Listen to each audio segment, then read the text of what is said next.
오늘은 사도행전 32가죠. 1차 선교행을 마무리하다라는 제목을 가지고 사도행전 14장 19절부터 28절까지 말씀을 조금 살펴봤으면 좋겠습니다. 우리가 계속해서 전도여행을 배우고 있어요. 1차 전도여행을 배우고 있는데 전도여행 여정은 이렇게 되죠. C자를 기억하면 된다고 그랬죠. 이렇게 갔다가 이렇게 돌아오는 C자를 기억하면 됩니다. 그래서 우리는 지난 시간에 무엇을 배웠냐면 이고니온에서 있었던 이야기를 배웠어요. 그런데 오늘 보면 이고니온과 루스드라에서 있었던 일을 배웠습니다. 그래서 오늘은 더베에 있는 일들을 배워요. 그리고 여기서 사역을 마무리하고 바울이 다시 돌아가게 됩니다. 돌아가는데 더베에서 이렇게 돌아가지 않아요. 왔던 길을 되돌아서 갑니다. 되돌아서 이렇게 가요. 그럼 왜 왔던 길을 되돌아갔을까요? 이 부분에 대해서 우리가 좀 살펴보길 원합니다. 그래서 오늘은 바울이 1차 전도여행을 마무리하면서 어떻게 돌아갔는지에 대해서 그 여정에 대해서 몇 가지 좀 살펴봤으면 좋겠어요. 자, 그러면 먼저 마음의 문을 열며를 함께 읽어봤으면 좋겠습니다. 같이 읽겠습니다. 바울과 바나바가 루스드라에서 예수를 증거한다는 소문을 들은 유대인들은 백리가 넘는 길을 단숨에 달려와 난동을 부렸다. 심지어 바울을 돌로 쳐서 치사 상태까지 빠뜨렸다. 그러나 하나님의 은혜는 원수의 핍박보다 더 강했다. 두 사도는 굴하지 않고 계획대로 선교 활동을 끝내고 모 교회인 안디옥 교회로 무사히 돌아올 수 있었다. 우리는 본문을 통해 여전히 사탄이 기승을 부리며 활동하고 있는 세상에서 하나님의 나라를 세운다는 것이 얼마나 좁고 험한 길인지를 보게 된다. 다시 한번 허리띠를 조여 매지 않을 수 없다. 아멘. 우리가 계속해서 1차 전도여행을 배우고 있는데 여러분들 1차 전도여행을 오늘이 이제 마무리하는 거예요. 마무리하는데 여러분들 1차 전도여행을 우리가 쭉 배웠잖아요. 여러분의 생각하기에 1차 전도여행의 특징이 뭔 것 같으세요? 한번 순원들끼리 나눠봤으면 좋겠어요. 1차 전도여행 배웠는데 1차 전도여행의 특징이 뭐죠? 라고 한번 물어보세요. 특징이 뭐였어요? 1차 전도여행의 특징이 뭐였을까요? 오늘 서론에 보면 이런 표현이 있죠. 바울을 돌로 쳐서 자기를 치사 상태까지 빠뜨렸다. 그러나 하나님의 은혜는 원수의 핍박보다 더 컸다.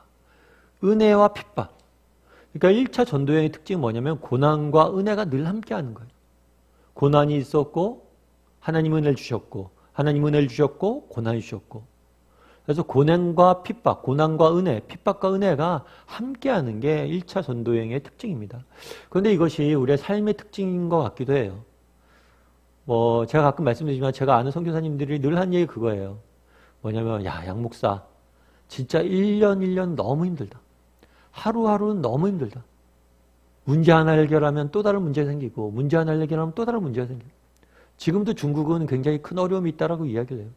특별히 이번에 코로나 사태로 인해서 비자 문제가 굉장히 꼬여 있어갖고 많은 선교사들을 내보내려고 하고 있다고 합니다. 그러니까 매 순간순간 비자 문제, 무슨 문제 끊임없이 일이 있는 거예요. 그거 너무 힘들대요. 그런데 승원아, 양 목사. 그런데 1년 1년은 너무 힘든데 10년은 또 하나님의 은혜로 지켜주신다고. 10년 지나 보면 그래도 선교의 열매가 있는 거예요. 선교지의 열매가 있고. 근데 삶 자체가 그렇죠. 사실 여러분들 중에서 목사님 저는 매일매일이 너무 행복해요. 편해요. 이런 분들 있다면 정말 하나님 앞에 감사하십시오. 그런데 이 땅의 삶이 그렇지가 않잖아요. 매일매일이 고단하고 매일매일이 힘들고 매일매일 뭔가가 문제가 있어요. 그런데 5년, 10년 이렇게 지나보면 그래도 뭔가가 나아져 있어요. 뭔가 우리 내면이 성숙되어져 있고 내 주변의 환경도 나아져 있고 정말 우리가 애써서 키웠던 우리 자녀들이 뭔가 정말 열매를 보는 것들을 우리가 보게 됩니다. 그게 아마 하나님의 삶의 특징인 것 같아요. 1차 전도여행도 마찬가지예요. 뭐가 있었어요? 고난이 있었고 핍박이 있었지만 또 은혜도 있었어요. 그래서 오늘은 이 1차 전도여행을 마무리하는 장면에 대해서 좀 살펴보면서 정말 하나님 주신 은혜에 대해서 다시 한번 돌아보는 시간이 되었으면 좋겠습니다. 우리 1번 문제를 한번 같이 읽어볼까요? 1번 문제 같이 읽어보도록 하겠습니다. 같이 읽겠습니다. 돌에 맞은 바울은 어떻게 되었는가? 19절부터 20절은 이렇게 되어 있죠. 유대인들이 안디옥과 이고니온에서 와서 무리를 충동하여 그들이 돌로 바울을 쳐서 죽은 줄로 알고 시외로 끌어내치니라. 유대인들이 어디서 왔다고 그랬어요? 안디옥에서 왔다고 그랬어요. 이고니온은 그나마 가까워요. 안디옥은 처음에 바울이 출발한 곳이에요. 우리가 전도여행 지도를 봤지만 꽤 먼 거리예요.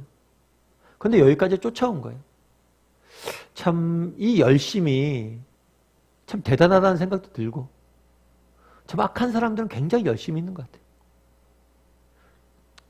아마 이것이 자기가 악하다는 걸 몰라서 그랬겠죠. 확신범이겠죠. 정말 악한 사람들의 열심을 우리가 반만 배워도 정말 하나님 나라가 훨씬 더 빨리 도래할지도 몰라요. 그 먼 거리를 쫓아왔어요. 안디옥에서 이곳에 쫓아와서 뭘 했어요? 무리를 충동했어요. 지난번에 말씀드렸지만 이들이 쓰는 가장 좋은 방법은 뭐였냐면 중상모략이에요. 거짓이에요, 거짓. 거짓을 끊임없이 만들어내는 거예요. 그래서 사도들에 대한 잘못된 소문과 이런 것들 만들어내요. 이 사람이 도둑놈이고 이 사람이 얼마나 나쁜 놈이고 이걸 계속 만들어내는 거예요. 그렇게 해서 사람들을 충동해서 결국에 어떻게 했어요? 이 사람들이 돌로 바울을 쳐서 죽였다. 이 돌로 사람을 죽이는 것은 일종의 재판입니다. 많은 사람들이 이 사람이 유죄임을 판결하고 돌로 쳐서 죽이는 거죠. 사실 보면 우리가 이 돌로 쳐서 죽이는 장면들을 봤죠. 언제 봤어요? 스테반을 죽일 때 그렇게 죽였죠. 그때 바울이 그 맨 앞에 있었습니다. 그런데 이제 바울이 그 돌에 맞고 있는 거죠. 그래서 돌을 맞아갖고 이건 사실 사형제도거든요. 일종의 사형이에요, 사형. 그래서 죽은 줄 알았어요. 그래서 뭐라고 그랬어요? 도시 밖으로 끌어다 버린 거죠. 버렸는데 그러자 이 제자들이 둘러섰다 했을 때 이 제자들은 아마 바울의 전도를 믿고 간 믿은 성도인 것 같아요. 그 성의 성도들이 다 모여든 거죠. 그런데 바울이 어떻게 했다고요? 일어나 성에 들어갔다. 마치 이 사람들에게 뭐라고 보였을까요? 마치 기적처럼 보였겠죠. 마치 부활한 것처럼 보였을 거예요. 죽은 줄 알았으니까. 정말 바울이 정말 큰 핍박을 받았습니다. 정말 죽게 된 거예요. 그런데 하나님께서 어떻게 했어요? 바울을 살리신 거죠. 우리가 서두에서 이야기했지만 핍박이 클수록 뭐도 크다고요? 은혜도 커요. 그런데 바울이 받은 은혜는 단순히 살았다는 것에 끝이지 않아요. 바울이 받은 더 큰 은혜가 있어요. 그거 뭔지 계속해서 2번 문제를 통해서 살펴봤으면 좋겠습니다. 2번 문제 한번 같이 읽어볼까요? 같이 읽겠습니다. 죽은 줄 알았던 사람이 몇 시간 후에 아무 탈 없이 일어나서 정상적으로 활동할 수 있었다는 것은 분명히 기적임에 틀림없다. 바울과 그의 일행은 성령의 초자연적인 능력을 또 한 번 확인한 셈이다. 얼마나 새 힘이 솟구쳤을까. 어떤 성경학자는 바울이 돌에 맞아 의식을 잃어버렸을 때 3층천에 다녀오는 기막힌 체험을 한 것으로 보고 있다. 만일 그것이 사실이라면 우리가 배울 수 있는 놀라울 진리가 하나 있다. 고린도후서 1장 4에서 5절을 가지고 그것이 무엇인지 말해보라. 바울은 죽은 줄 알았어요. 그런데 몇 시간 만에 뭐예요? 아무 탈 없이 일어나서 다시 정상적으로 활동을 했어요. 성으로 들어갔어요. 이게 어떤, 분명히 이건 기적이죠. 아까 얘기했던 부활과 같은 엄청난 기적이에요. 그런데 재미있는 건 뭐냐면 하나님의 은혜는 이 기적, 그러니까 핍박이 있었어요. 핍박을 이긴 것에 끝나지 않아요. 더 큰 은혜가 있었다는 거예요. 그건 뭐냐면 이 기간에 뭘 했다고요? 돌로 의식을 잃었을 때 어딜 다녀왔다고요? 3층천을 다녀오는 기막한 체험을 한 것으로 본다는 거예요. 그래서 고린도후서 12장 1절부터 4절을 보면 이렇게 되어 있어요. 한번 같이 읽어볼까요? 같이 읽겠습니다. 무익하나마 내가 부득불 자랑하노니 주의 환상과 계시를 말하리라. 내가 그리스도 안에 있는 한 사람을 아노니 그는 14년 전에 셋째 하늘에 이끌려 간 자라. 그가 몸 안에 있었는지 몸 밖에 있었는지 나는 모르거니와 하나님은 아시느니라. 내가 이런 사람을 아노니 그가 낙원으로 이끌려 가서 말로 표현할 수 없는 말을 들었으니 사람이 가히 이르지 못할 말이로다. 그러니까 오늘 고린도후서 12장 1절부터 4절을 보면 뭐라고 되냐? 무익하나마 내가 부득불 자랑한다. 바울이 개인적으로 자신의 이야기를 하는 거죠. 그런데 재밌는 건 뭐냐면 내가 그리스도 안에 있는 한 사람을 안다. 한 사람을 안다라고 표현되는데 이게 본인이에요. 자신이에요. 이 사람이 뭘 했냐면 14년 전에 셋째 하늘을 이끌려갔다. 유대인들은 하늘을 세 개로 봤어요. 그러니까 우리가 알고 있는 대기권, 이 하늘이고요. 그 위에 우주가 있다라고 생각을 했고 그 위에 뭐가 있는 거예요? 하나님이 계신 천국이 있다고 봤어. 이 셋째 하늘은 뭐냐면 하나님이 계신 천국을 의미하는 거예요. 다르게 표현하면 내가 천국을 갔다 왔다는 거예요. 그때 뭐라고 되어 있어요? 그가 몸 안에 있었는지 몸 밖에 있었는지 나는 모른다. 내가 그때 분명히 삼층천을 갔다 왔는데 내가 죽었는지 살았는지 모른다 라고 이야기해요. 그래서 아마 사람들이 성경신학자들이 이때가 뭐냐면 바울이 돌 맞았을 때라고 이야기하는 거예요. 왜냐하면 바울이 돌 맞아 죽었던 경험은 한 번밖에 없어요. 그래서 아마 이때 이것을 경험했다라고 이야기했죠. 그래서 내가 어디로 끌려갔다고요? 낙원. 낙원은 천국을 의미해요. 천국에 이끌려 가서 말로 표현할 수 없는 것을 들었고 가히 이르지 못할 말이다. 표현할 수 없다, 가히 이르지 못하다. 이것은 뭐냐면 불법이라는 거예요. 말하면 불법이다. 그러니까 자기가 본 것을 말할 수 없게 명령받았다는 거예요. 사실 우리가 좀 조심해야 됩니다. 바울도 천국을 갔다 왔어요. 그런데 뭐라고 표현해요? 말해서는 안 된다. 불법이다라고 이야기해요. 그래서 천국에 갔다 왔다는 사람들 이야기를 쉽게 여러분들 그렇게 받아들이면 안 되는 면들이 좀 있어요. 이런 것들을 말해지는 것을 하나님께서 원하지 않습니다. 그런데 바울이 이야기하는 거죠. 뭘 했다는 거예요? 삼층천에 갔다 왔다는 거예요. 그러면 우리가 여기서 알 수 있는 건 뭐냐는 거예요. 이 삼층천에 다녀왔던 체험을 통해서 발견할 수 있는 진리는 뭐냐는 거예요. 어떤 진리예요? 우리가 한 가지 기억할 건 뭐냐면 핍박이 크면 클수록 뭐도 큰 거예요? 은혜도 큰 거예요. 사실 바울이 죽을 뻔했잖아요. 바울이 살아났다는 것만 해도 얼마나 큰 은혜입니까? 그런데 하나님은 그것 이상을 주길 원했어요. 뭘 주길 원했어요? 그 고생하고 있는 바울에게 위로하길 원했어요. 미리 보여준 거죠. 정말 하나님 나라를 우리가 언젠가 누리게 될 그 영광 미리 보여준 거예요. 그 미리 줘서 뭘 한 거예요? 위로를 한 거예요. 힘을 준 거죠. 이 경험들이 얼마나 바울에게 힘이 됐겠습니까? 얼마나 능력이 됐겠어요? 바울이 이야기했잖아요. 내가 부득불 자라간다. 내가 그것 때문에 이것을 맛보았다. 이렇게 이야기하는 거죠. 여기서 한번 나눠봤으면 좋겠어요. 여러분들은 어떠세요? 여러분들도 이런 은혜를 맛본 적 있습니까? 정말 죽을 것 같았는데, 정말 내 인생이 끝날 것 같았는데, 정말 너무 힘들었는데 그때 정말 평소에 맛보지 못했던 은혜를 맛본 적이 있는지. 이게 영적인 원리거든요. 정말 고난 속에 들어갔다 나온 사람들이 한결같이 이야기하는 게 있어요. 그건 뭐예요? 정말 이 고난에 들어갔다 나오지 못했으면 결코 맛보지 못했던 은혜를 맛봤다는 거예요. 당신들은 그런 은혜를 맛본 적이 있는지, 하나님이 주시는 그런 은혜를 맛본 적이 있는지 한번 나눠봤으면 좋겠어요. 각자 이 고난 가운데 정말 고난 속에 맛보지 못했던 하나님의 은혜를 맛본 적이 있는지.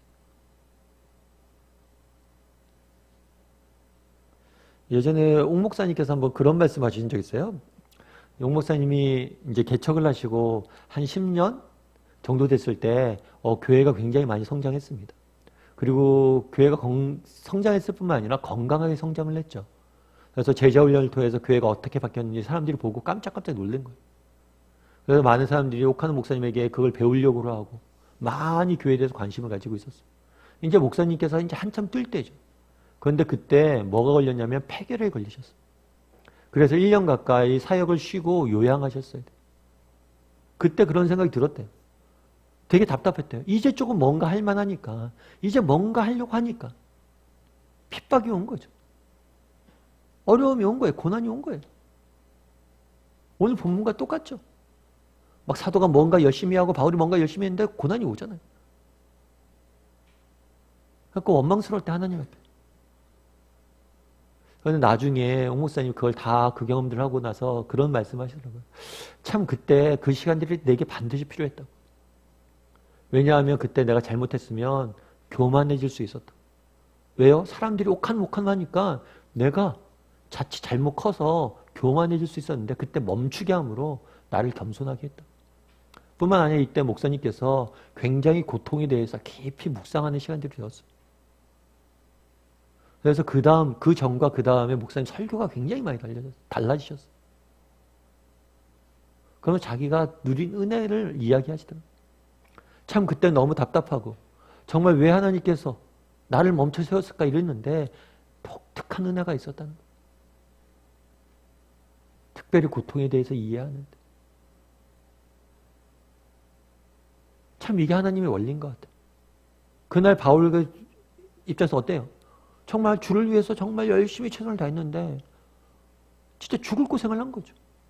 그런데 살아났을 뿐만 아니라 뭐예요? 하나님이 더 큰 은혜를 그에게 맛보게 하셨어요. 그 고난의 시기를 경험하지 못했다. 우리도 그런 은혜들이 있을까요? 없을까요? 우리에게도. 전 있다라고 믿어요.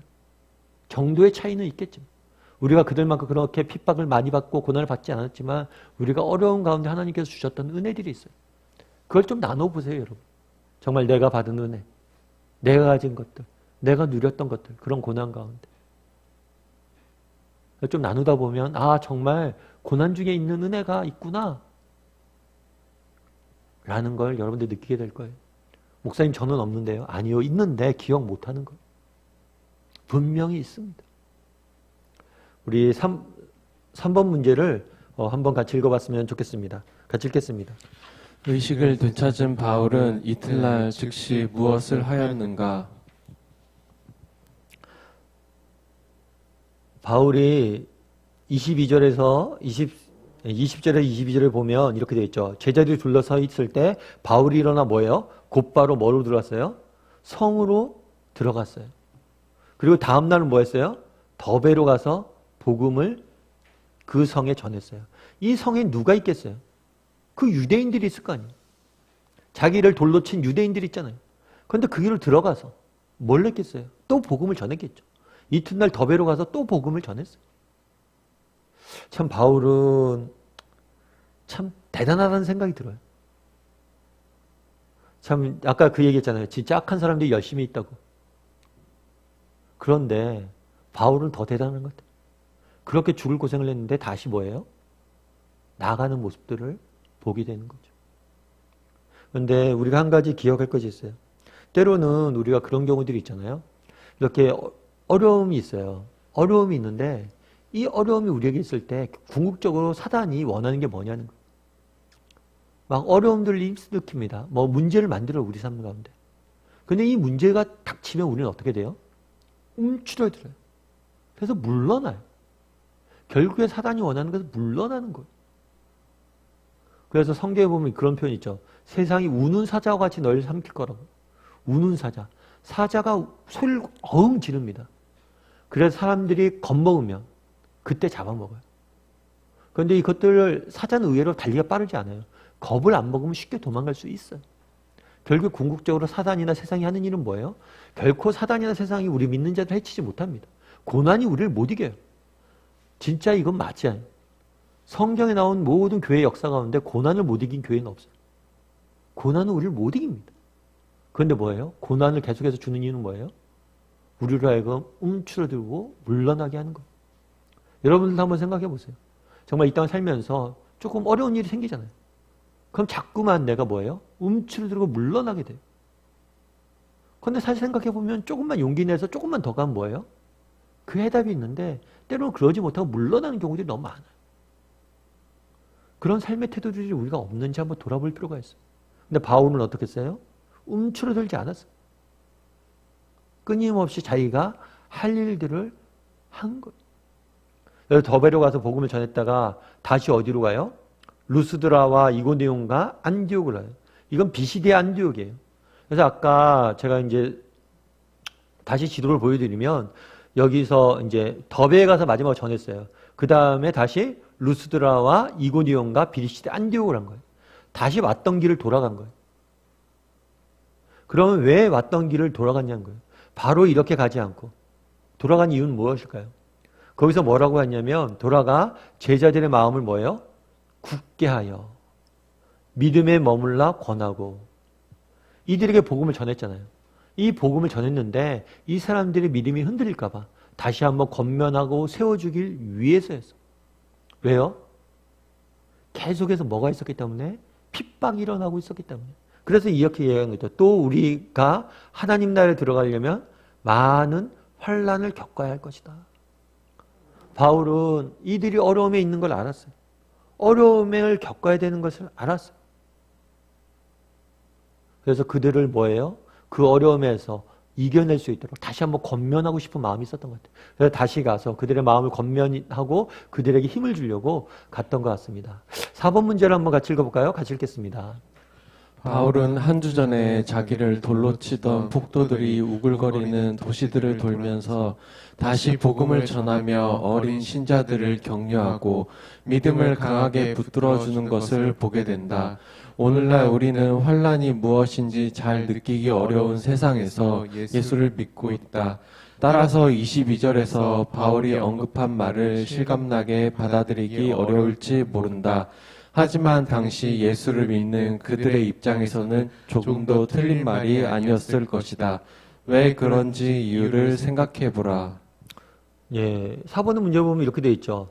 제자들의 마음을 굳게 하여 22절에 보면 이렇게 하면 하나님 나라에 들어가려면 많은 환란이 겪어야 할 것이다. 환란을 겪어야 할 것이다. 그래서 우리 문제는 그런 거죠. 이런 환란이 그 당시에는 어떤 이야기란 거예요? 실제적인 환란이란 거죠. 아마 사실은 우리 선조들이 많이 노력을 하셨습니다. 그래서 이 땅이 정말 복음이 심겨지고 우리는 편안한 가운데 예수님을 믿어요. 사실 예수님을 믿는다고 해서 우리가 세상에서 좀 왕따도 당할 수 있고 조롱도 받을 수 있고 어려움도 있지만 과거에 예수님 믿을 때 받게 된 어려움하고는 비교할 수 없어요. 초창기에 정말 우리 선조들은 어땠어요? 예수 믿는다고 정말 집안에서 쫓겨나가고 공동체에서 쫓겨나가고 예수 귀신 들렸다고 매로 맞고 심지어 죽음까지 당했어요. 그런데 당시 초대교회 상황이 그렇다는 거예요. 지금도 무슬림 지역에서는 무슬림 중에서 예수님을 믿으면 그 공동체에 쫓겨나고 그 형제라고 죽게 합니다. 그 당시도 마찬가지였어요. 유대교에 있는 사람들이 정말 예수를 믿는 사람들 쫓아가서 죽고 탄압하고 핍박했다는 거예요. 그래서 이 환란이 정말 우리가 생각하는 막연한 것이 아니라 굉장히 실제적이고 정말 목숨을 내놓는, 그래서 믿는다는 것, 예수님을 믿는다는 것은 그들의 생명을 거는 이야기일 수 있다는 것. 그만큼 어려운 가운데 그들은 예수님을 믿었던 거예요. 이런 얘기 들으면 어떠세요? 두려운 마음이 드세요? 우리 5번 문제 같이 한번 읽어볼까요? 같이 읽도록 하겠습니다. 만일 초대교회 성도들처럼 예수 믿는 것이 곧 세상에서 환난과 핍박을 받아야 할 불행한 운명을 선택하는 것을 의미한다면 당신은 지금처럼 신앙생활을 할 수 있을 것 같은가? 솔직하게 이야기해 보라. 질문이 오늘은 굉장히 도전적이죠. 여러분 어떠세요? 당신은 지금처럼 신앙할 수 있을 것 같아요? 솔직히 말해보라. 저는 어떨까요?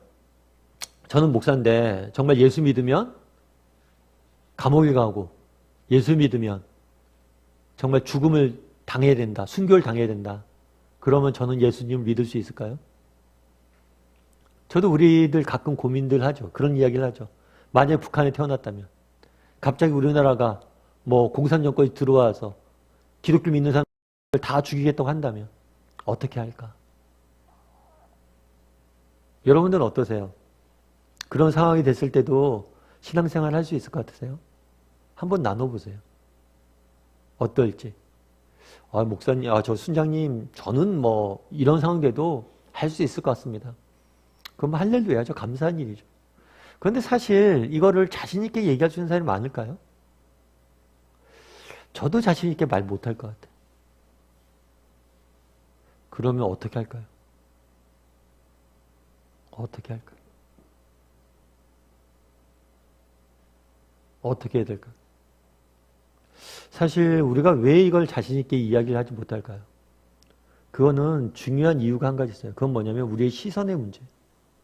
우리의 시선을 나에게 맞춰져 있는 거예요. 우리의 시선이 내가 아니라 하나님에게 맞춰질 필요가 있어요.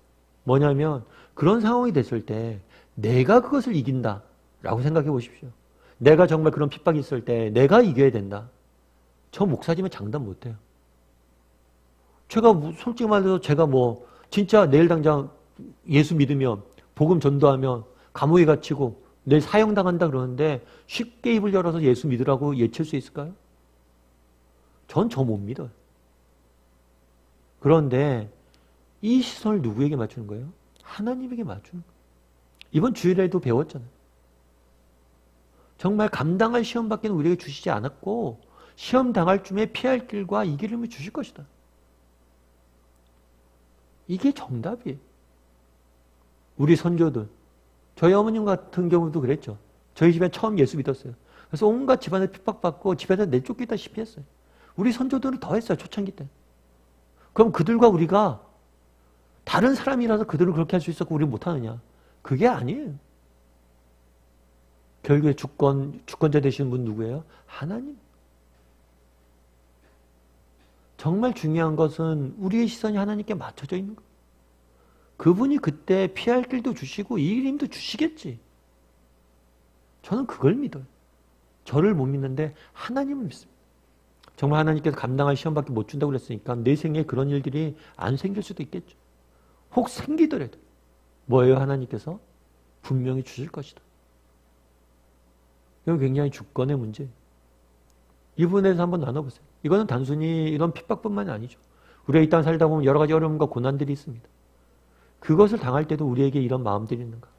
정말 하나님의 주권을 인정하고 하나님이 내게 힘 주실 것이라는 믿음이 있는가? 이런 부분을 좀 나눠보면 좋겠어요. 그러면 우리가 어떻게 하면 이런 하나님이 주시는 은혜, 힘을 맛볼 수 있어요? 하나님께 붙어 있어야 돼요. 하나님께 끊임없이 시선을 맞춰야 돼요. 그래서 뭘 하는 게 필요하냐면 평온할 때 하나님께 시선을 맞추는 훈련들을 해야 돼요. 모든 것을 하나님께 시선을 맞추고 하나님의 주권을 인정하고 하나님을 바라보며 걸어가는 법들을 훈련해야 돼요. 그게 제일 중요해요. 군인들이 왜 훈련합니까? 정말 주변에 포탄이 터질 때 정신없어요. 제정신이 아닙니다. 그런데 몸에 익숙한 대로 하는 거예요. 평소에 하나님에게 시선을 맞추고 하나님의 주권을 인정할 수 있는 사람들은 정말 그런 환난이 와도 되는 거예요. 그래서 한번 나눠보세요. 당신은 그런 애도 믿을 수 있는가? 그런데 우리는 믿을 수 있을 거예요. 왜요? 우리가 아니라 하나님 힘 주실 것이기 때문에. 그런데 우리가 해야 될 일이 있어요. 그건 뭐냐면 끊임없이 하나님께 시선을 맞추고 하나님께 붙어있는 훈련이에요. 우리가 수요 모임을 하는 이유도 여기에 있고 아침 묵상을 하는 이유도 여기에 있어요. 끊임없이 하나님께 시선 맞추고 붙어 있어야 돼요. 그랬을 때 어떠한 일을 닥쳐도 우리는 정말 능력을 발휘해서 할 수 있는 거예요. 그래서 이 부분에 대해서 한번 나눠보면 재밌는 얘기 좀 많이 나올 거예요. 이렇게 할 수 있느냐 없느냐. 자, 그러면 6번 문제 한번 같이 읽어볼까요? 6번 문제 같이 읽도록 하겠습니다. 바울은 도시마다 각 시작된 어린 교회를 돌아보면서 무엇을 하였는가? 아까 말씀드렸던 것처럼 바울은 다시 돌아갔어요. 돌아가면서 신자들을 만나서 다시 권면했습니다. 야, 환란이 곧 올 거다. 정말 하나님 바라보고 힘내라. 우리가 믿음으로 이겨내자. 그렇게 이야기하고 또 한 가지 한 게 있어요. 그건 뭐냐면 장로를 택하여 세웠어요. 장로. 장로라고 하면 지금에 말하면 지도자겠죠. 교회의 영적인 지도자들을 세운 거예요. 그것들을 세워서 그들로 하여금 뭐예요? 성도들을 돌보게 한 거죠. 이게 굉장히 뭐라고 할까? 이게 뭐 저희가 왜 이렇게 해야 된다 이런 건 모르겠는데 이게 하나님의 원리인 것 같아요. 하나님께서 이 땅에 오셔서 뭘 하셨어요? 12제자를 예수님께서 이 땅에 오셔서 12제자를 훈련시켰죠. 그리고 이 12제자에게 또 사람들을 맡겼어요. 그래갖고 이 12제자가 또 뭐예요? 다른 사람을 섬기게 했어요.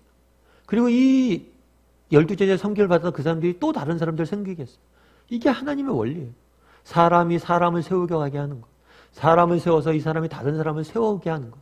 이것이 하나님의 원리고 하나님의 방법이에요. 왜 이런 방법을 선택하셨는지는 알 수 없어요. 근데 제가 느끼기에는 그런 것들이 있어요. 정말 이 과정들 통해서 그들이 하나님의 마음을 알고 하나님을 닮아가길 원하셨던 것 같아요. 목자 되신 하나님의 마음을 알고 목자 되도록. 그래서 계속해서 이 사람이 세움받으면 또 다른 사람을 세우고 그래서 우리 모두가 뭐가 되는 거예요? 목자가 되는 것. 모두가 영적인 지도자가 돼서 다른 누군가를 이끄는 것. 그것이 하나님의 꿈이에요. 마찬가지로 바울도 정말 자기가 이 사람들을 계속 같이 있을 수 없잖아요. 그러니까 이 사람들이 이끌 영적인 지도자를 세우기로 결심했어요. 그리고 영적인 지도자를 세웁니다. 그 다음에 재밌는 건 뭐냐면 금식하고 기도하며 그들이 믿는 주께 그들을 뭐예요? 위탁했다. 결국에 바울은 이 사람들을 세웠습니다. 그런데 금식하고 기도하며 처음에 안디옥 교회에서 바울이 파송받을 때도 금식하고 기도했죠. 결국에 이 장로들을 세운 다음에 이 장로를 지킬 사람은 누구예요? 하나님. 하나님께 맡긴 거예요. 하나님의 능력을 의지하고 하나님의 능력을 통해서 이들이 세워지기를 갈망했던 거예요. 그래서 이 사람들을 위해서 바울은 기도해 줬던 거예요. 하나님이 주신 능력으로 이길 수 있도록. 7번 문제 같이 한번 읽어볼까요? 같이 읽겠습니다. 초대교회 장로는 오늘의 목사와 장로의 역할을 맡은 지도자를 말한다. 당시에는 교회들이 갓 시작된 터라 장로의 직분을 감당할 만한 인물을 찾기가 쉽지 않았을 것이다. 그럼에도 불구하고 급하게 사람을 뽑아 종책을 맡기고 떠나는 이유가 어디에 있다고 생각하는가? 20절 사도행전 20장 28절에 30절 보면 이렇게 되어 있어요. 여러분, 자기를 위하여, 여러분은 누구냐면 바울이 에베소 교회에서 에베소 장로들에게 이야기한 거예요.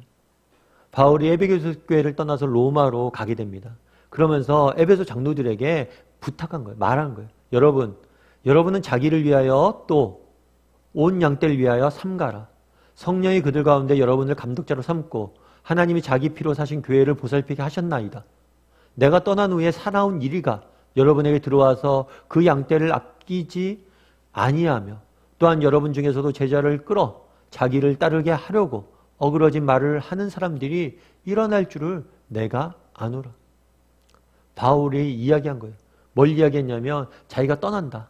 떠난 다음에 뭘 한 거예요? 사나운 이리가 올 것이다.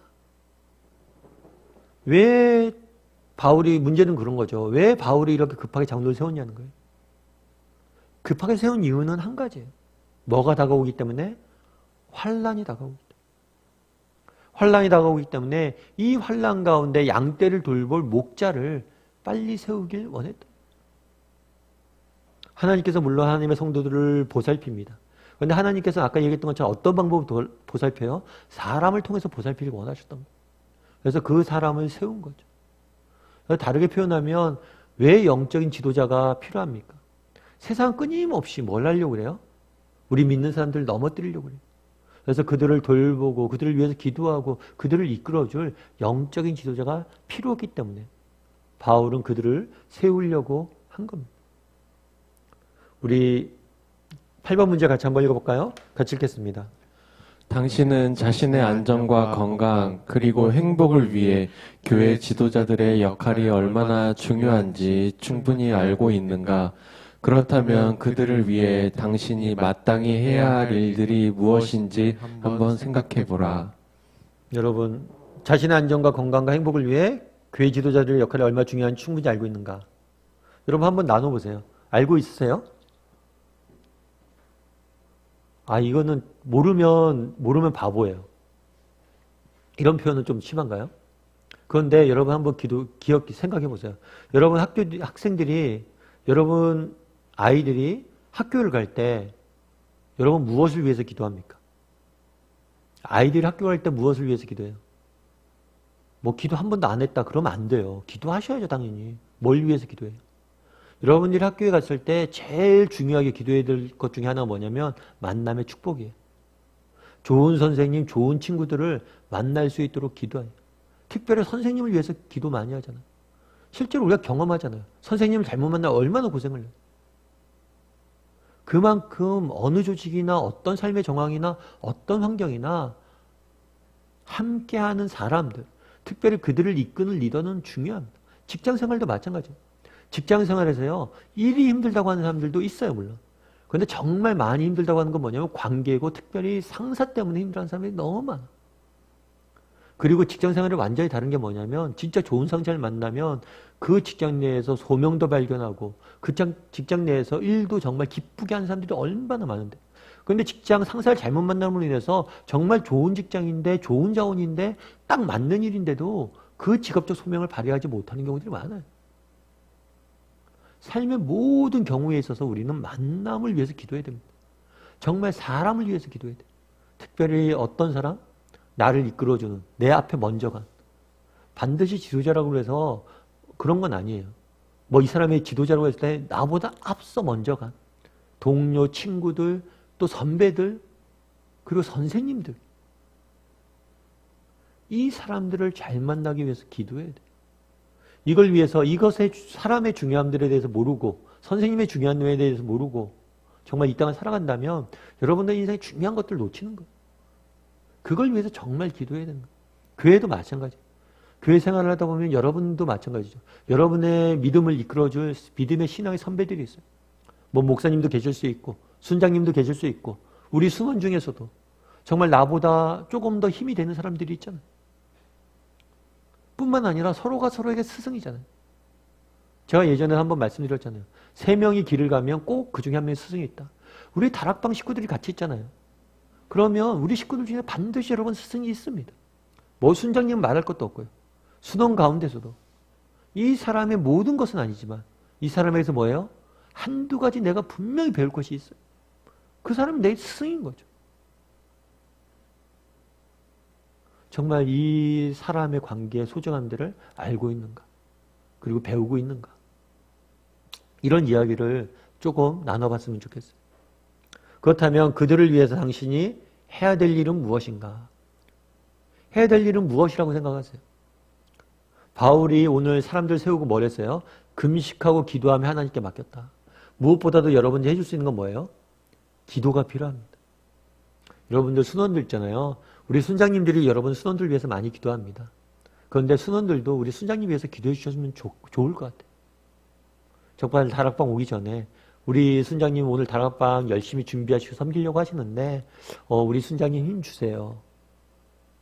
라고 기도했으면 좋겠어요. 그런데 아까도 얘기했죠. 그 사람을 위한 순장님을 위한 기도가 누구를 위한 기도예요? 여러분을 위한 기도예요. 여러분 선생님들을, 여러분 학생들, 여러분 자녀들의 선생님들을 위한 기도. 이 선생님이 평온하고 이 선생님 잘 되는 게 여러분 학생에게도 좋잖아요. 여러분 자녀들을 위한 기도예요. 그래서 우리 순장님들을 위한 기도가 내 기도예요. 그걸 알아야 돼. 그래서 정말 이들을 위해서 기도하는 거. 이것부터가 우리가 해야 될 일이죠. 또 기도도 할 수 있고 또 뭐도 할 수 있어요. 여러분 격려도 할 수 있겠죠. 이제 이번 학기도 이제 사실은 거의 다 마무리되고 있습니다. 그러면 우리 순장님들에게 순장님 이번 학기 동안 이런 것 때문에 도움이 됐어요. 라고 격려해 주면 좋을 것 같아요. 이건 단순히 순장뿐만 아니라 우리 순원들 모두에게 서로에게 격려해 줄 수 있는 그런 공동체가 됐으면 좋겠어요. 집사님 지난 학기 동안 제가 집사님 모습 보면서 이런 부분에 굉장히 위로를 많이 받았습니다. 이런 부분에 도전이 많이 받았어요. 집사님 제 옆에 있어서 얼마나 좋은지 몰라요. 이렇게 격려해 줄 수 있었으면 좋겠어요. 그래서 여러분 한번 8번 문제 나눠보세요. 우리가 교회 지도자들 또 내 주변에 있어서 나의 스승되는 사람들의 영적인 스승되는 선배들 내 소중함을 날 얼마나 느끼고 있는 사람인지 그런 것들을 진짜 느낀다면 내가 그들을 위해서 무엇을 하는지 정말 그들을 위해서 기도하고 격려하고 서로를 세워가는 사람인지 그리고 우리 다락방 공동체가 정말 그런 공동체가 됐으면 좋겠어요. 정말 서로가 서로에게 배우고 서로가 서로에게 스승이 되고 서로를 위해서 기도하고 서로를 위해서 격려하고 그 부분에 대해서 함께 좀 나눠봤으면 좋겠어요. 우리 공동체는 그런 공동체인지 이걸 소중함을 알고 있는지 그리고 우리가 서로를 위해서 무엇을 할 수 있는지 그리고 가능하면 아까 얘기했던 것처럼 서로에게 이렇게 기도해주고 서로를 위해서 격려할 수 있는 시간도 가졌으면 좋겠습니다. 우리 9번 문제 한번 읽어볼까요? 같이 읽겠습니다. 오랜 선교 활동을 은혜 가운데 마친 두 사도는 모교회로 무사히 돌아왔다. 그들이 도착하자마자 한 일은 무엇인가? 그리고 이것이 왜 필요하다고 생각하는가? 도착하자 한 일은 무엇인가? 그들이 이르러 교회를 모아 하나님이 행하신 모든 일과 이방인에게 믿음의 문을 연 것을 보고하니 교회를 모아서 성도를 모은 거죠. 성도들을 모아서 뭘 했어요? 보고했다. 다르게 나누면 알렸다, 나눴다 라고 되어 있죠. 그런데 여기서 우리가 한 가지 재미있는 표현이 있어요. 어떤 표현이 있어요? 하나님이 행하신 모든 일. 바울은 자신이 했던 일이라고 표현하지 않아요. 누가 하셨다고 그래요? 하나님이 하셨다. 하나님이 주신 은혜에 대해서 나누는 거예요. 사실 우리가 간증할 때 조심할 게 뭐냐면 간증할 때 내가 드러나는 경우들이 있어요. 근데 우리가 간증하는 목표는 뭐예요? 내가 아니라 누구? 하나님. 창틀이 아니라 창문 밖에 있는 예수님을 보게 하는 게 우리의 역할이에요. 그래서 이제 은혜를 나눌 때는 내가 아니라 이 모든 것을 뭐예요? 주신 허락하신 하나님. 그걸 나누는 게 중요해요. 그래서 뭘 한 거예요? 자기가 받은 은혜를 나눈 거죠. 은혜를 나눈 거예요. 간증을 한 거죠. 은혜 나눔을 한 겁니다.